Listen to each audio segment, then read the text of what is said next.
제5절 말세와 새 말씀과 우리의 자세 1. 말세와 새 진리 타락인간은 종교에 의하여 신령과 진리로서 그의 심령과 지능을 깨우쳐서 그의 내적인 무지를 타개하여 나아간다. 그런데 진리에 있어서도 내적인 무지를 타개하는 종교에 의한 내적인 진리와 외적인 무지를 타개하는 과학에 의한 외적인 진리의 두 면이 있다. 따라서 지능에도 내적인 진리에 의하여 깨우쳐지는 내적인 지능과 외적인 진리에 의하여 깨우쳐지는 외적인 지능의 두 면이 있는 것이다. 그러므로 내적인 지능은 내적인 진리를 찾아 종교를 세워 나아가고 외적인 지능은 외적인 진리를 찾아서 과학을 세워 나아가는 것이다. 신령은 무형 세계에 관한 사실들이 영적 오관에 의하여 영인체의 영적으로 인식되었다가 이것이 다시 육적 오관에 공명되어 생리적으로 인식되는 것이며 진리는 유형 세계로부터 직접 인간의 생리적인 감각기관에 의하여 인식되는 것이다. 따라서 인식도 영육 양면의 과정을 거쳐서 오게 된다. 인간은 영인체와 육신이 합해야만 완전한 인간이 되도록 창조되었기 때문에 영적 과정에 의한 신령과 육적 과정에 의한 진리가 완전히 조화되어 심령과 지능이 아울러 깨우쳐짐으로써 이 두 과정을 통해 온 양면의 인식이 완전히 일치될 때 비로소 인간은 하나님과 전피조 세계에 관하여 완전한 인식을 갖게 되는 것이다. 이와 같이 하나님은 타락으로 말미암아 무지에 빠진 인간으로 하여금 신령과 진리에 의하여 심령과 지능을 아울러 깨우치게 함으로써 창조 본연의 인간으로 복귀하여 나가는 섭리를 하신다. 그런데 인간은 하나님의 이러한 복귀 섭리의 시대적인 혜택을 받아서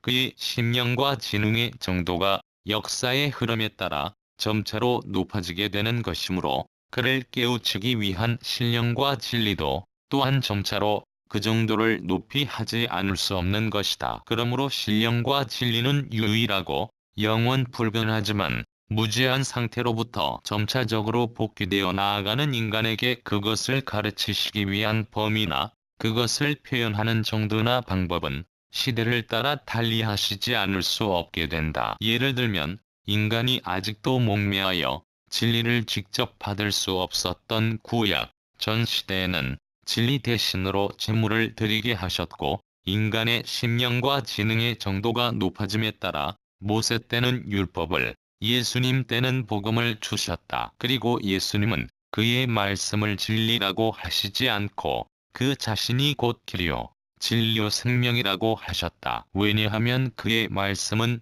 어디까지나 진리 되신 자신을 표현하는 하나의 방법이어서 그 말씀을 받는 대상에 따라서 그 범위와 정도와 방법을 달리하시지 않을 수 없었기 때문이다. 이러한 의미에서 성서의 문자는 진리를 표현하는 하나의 방법이요 진리 자체는 아니라는 것을 알아야 하겠다. 이러한 견지에 입각해 볼 때 신약 성서는 지금으로부터 2000년 전에 있어 심령과 지능의 정도가 대단히 저급하였을 때의 인간들로 하여금 진리를 알게 하기 위해 주셨던 하나의 과정적인 교과서였음을 알 수 있다. 그렇다면 그 당시의 사람들을 깨우치기에 알맞도록 주셨던 한정된 범위 내에서의 비유 또는 상징적인 표현 방법 그대로를 가지고 현대과학 문명인들의 진리 욕구를 완전히 충족시킨다는 것은 결정적으로 불가능한 일이다. 따라서 오늘날의 지성인들로 하여금 진리를 깨닫게 하기 위하여는 보다 고차적인 내용과 과학적인 표현 방법에 의한 것이 나오지 않으면 안 된다. 이것을 우리는 새 진리라고 부른다. 그리고 이 새 진리는 이미 총서에서 논한 바 인간의 내외 양면의 무지를 타개하기 위하여 종교와 과학을 하나의 통일된 과제로 완전히 해결해 줄 수 있는 것이 아니어서는 안 된다. 새 진리가 나와야 할 이유를 또 다른 면에서 생각해 보기로 하자. 위에서도 말한 바와 같이 성서는 진리 자체가 아니라 그 진리를 가르쳐주는 하나의 교과서인 것이다. 그런데 이 교과서에는 그 진리의 중요한 부분이 거의 상징과 비유로 표현되어 있다. 따라서 그것을 해석하는 방법에는 사람에 따라 서로 차이가 있기 때문에 그 차이로 말미암아 많은 교파가 생기게 되는 것이다. 따라서 교파 분열의 제일 원인은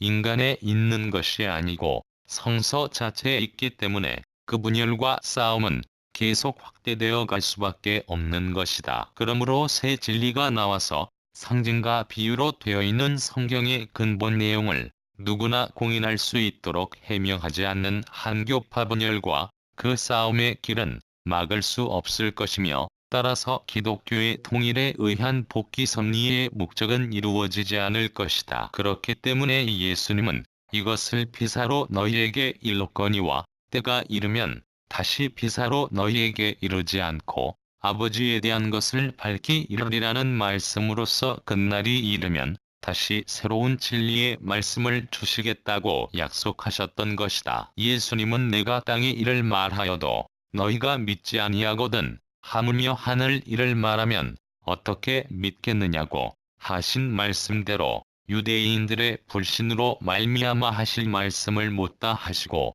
십자가에 돌아가셨다 뿐만 아니라 예수님은 그의 제자들에게까지도 내가 아직도 너희에게 이를 것이 많으나 지금은 너희가 감당치 못하리라고 하심으로써 속에 있는 말씀을 다 하시지 못하는 서러운 심정을 토로하셨던 것이다. 그러나 예수님이 못다 하시고 돌아가셨던 그 말씀은 영원히 비밀로 남아지는 것이 아니라 진리의 성령이 오시면 그가 너희를 모든 진리 가운데로 인도하시리니 그가 자의로 말하지 않고 오직 듣는 것을 말하시며 장래 일을 너희에게 알리시리라고 계속하여 말씀하신 바와 같이 그 말씀은 반드시 성령에 의하여 새로운 진리로서 가르쳐 주시게 되어 있는 것이다. 그리고 내가 보매 보좌에 앉으신 이의 오른손에 책이 있으니 안팎으로 썼고 7인으로 봉하였더라고도 기록되어 있는 바로 그 책에 예수님이 우리에게 주시려고 하신 그 말씀이 인봉되어 있는 것이다. 이에 계속하여 기록되어 있는 말씀을 보면 하늘 위에나 땅 위에나 땅 아래 능히 이 책을 펴거나 보거나 하기에 합당한 자가 보이지 아니하여 요한이 애곡할 때에 유대지파의 사자 다윗의 뿌리가 이기었으니 이 책과 그 7인을 떼시리라고 말씀하셨다. 여기에 다윗의 뿌리에서 탄생한 사자는 바로 그리스도를 의미한다. 이와 같이 그리스도가 인류 앞에 오랫동안 7인으로 봉하여 비밀로 남겨두셨던 그 말씀의 인봉을 떼시어 성도들에게 새로운 진리의 말씀으로 주실 때가 와야 할 것이기 때문에 많은 백성과 나라와 방언과 임금에게 다시 예언하여야 하리라고 말씀하셨던 것이다. 그러기에 또 하나님이 가라사대 말세에 내가 내 영으로 모든 육체에게 부어주리니 너희의 자녀들은 예언할 것이요 너희의 젊은이들은 환상을 보고 너희의 늙은이들은 꿈을 꾸리라. 그때에 내가 내 영으로 내 남종과 여종들에게 부어주리니 저희가 예언할 것이라고도 말씀하셨던 것이다. 이와 같이 여러모로 보아서 말세에는 반드시 새 진리가 나와야 하는 것이다. 이 말세에 처한 우리들이 취할 자세, 복귀 섭리 역사의 흐름을 보면 낡은 것이 끝나려 할 때 새로운 것은 시작된다. 따라서 낡은 것이 끝나는 점이 바로 새로운 것이 시작되는 점이기도 하다. 그러므로 낡은 역사의 종말기는 바로 새 역사의 시창기가 된다. 그리고 이러한 시기는 같은 점에서 출발하여 각각 그 목적을 달리하여 가지고 세계적인 결실을 하게 된 선과 악이 두 주권이 서로 교차되는 시기가 되는 것이다. 그러므로 이 시대에 처한 인간들은 내적으로는 이념과 사상의 결핍으로 인한 불안과 공포와 혼돈 속에 빠지게 되며 외적으로는 무기로 인한 알력과 투쟁 속에서 떨게 될 것이다. 따라서 말세는 나라가 나라를 치고 민족과 민족이 상징하며 가족들이 서로 결투를 하리라는 성서의 기록대로 온갖 비참한 현상이 실제로 나타나게 될 것이다. 말세에 있어서 이와 같은 참상이 일어나는 것은 악주권을 청산하고 선주권을 세우기 위한 필연적인 현상이므로 하나님은 이러한 참상 속에서 새 시대를 이룩하기 위한 선주권의 중심을 반드시 세우시는 것이다. 노아, 아브라함, 모세, 그리고 예수님 같은 분들은 모두 그러한 새 시대의 중심으로 세워졌던 분들이었다. 그러므로 이러한 역사적인 전환기에 있어서 하나님이 바라시는 새 역사의 동참자가 되기 위하여는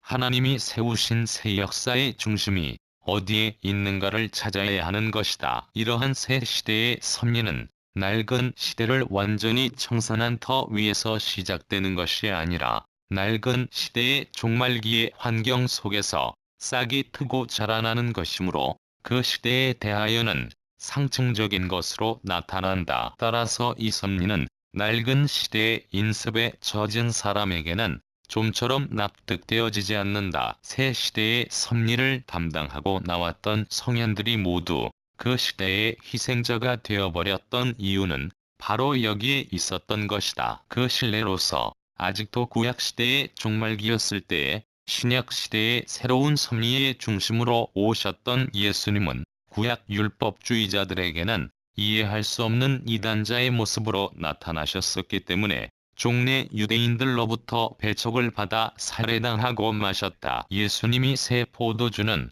새 부대에 넣어야 할 것이니라고 말씀하셨던 이유도 또한 여기에 있었던 것이다. 이제 예수님은 다시 신약시대의 종말기에 새 하늘과 새 땅을 위한 새로운 섭리의 중심으로 오셔서 새 시대의 건설을 위한 새 진리를 주실 것이다. 그렇기 때문에 그는 초림 때 유대인들로부터 바알세불이 접한 사람으로 몰렸듯이 재림 때도 틀림없이 기독교 신도들에게 몰림을 당할 것이다. 그렇기 때문에 예수님은 장차 재림하시면 자기가 많은 고난을 받으며 그 세대에 버림받을 것이라고 예언하셨던 것이다. 그러므로 역사의 전환기에 있어서 그대로 낡은 시대의 환경에 집착되어 안도하려는 사람들은 낡은 시대와 더불어 심판을 받게 될 것이다. 타락된 인간은 신령에 대한 감성이 극히 둔하기 때문에 대개 진리면에 치중하여 복귀 섭리 노정을 따라 나가게 된다. 따라서 이러한 인간들은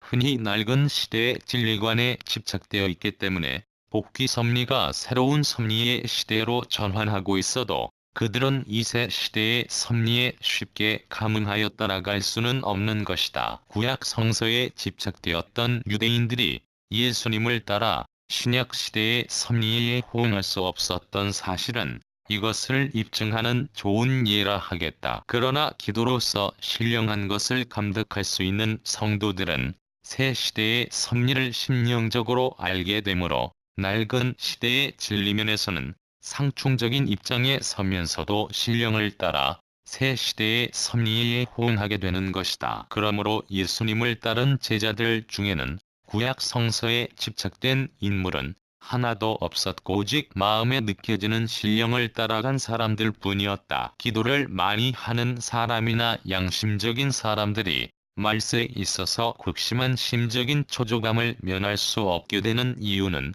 그들이 막연하나마 신령을 감득하여서 마음으로는 새 시대의 섭리를 따르려 하고 있음에도 불구하고 몸을 이 방향으로 이끌어줄 수 있는 새 진리에 접하지 못하고 있기 때문이다. 그러므로 신령적으로 이러한 상태에 처한 신도들이 그들을 새 시대의 섭리로 이끌어주는 새 진리를 듣기만 하면 신령과 진리가 동시에 그들의 심령과 지능을 깨우쳐서 새 시대에 대한 하나님의 섭리적인 요구를 완전히 인식하게 할 수 있기 때문에 그들은 말할 수 없는 기쁨으로 그에 호응하게 되는 것이다. 그러므로 말세에 처한 현세인은 무엇보다도 먼저 겸손한 마음으로 기도를 통하여 신령한 것을 감득하도록 힘써야 한다. 다음으로는 인습적인 관념에 집착되지 말고 우리의 몸을 신령에 호응하게 함으로써 새 시대의 섭리로 이끌어줄 수 있는 새 진리를 찾지 않으면 안 된다. 그리하여 찾아진 그 진리가 완전히 자기의 몸에서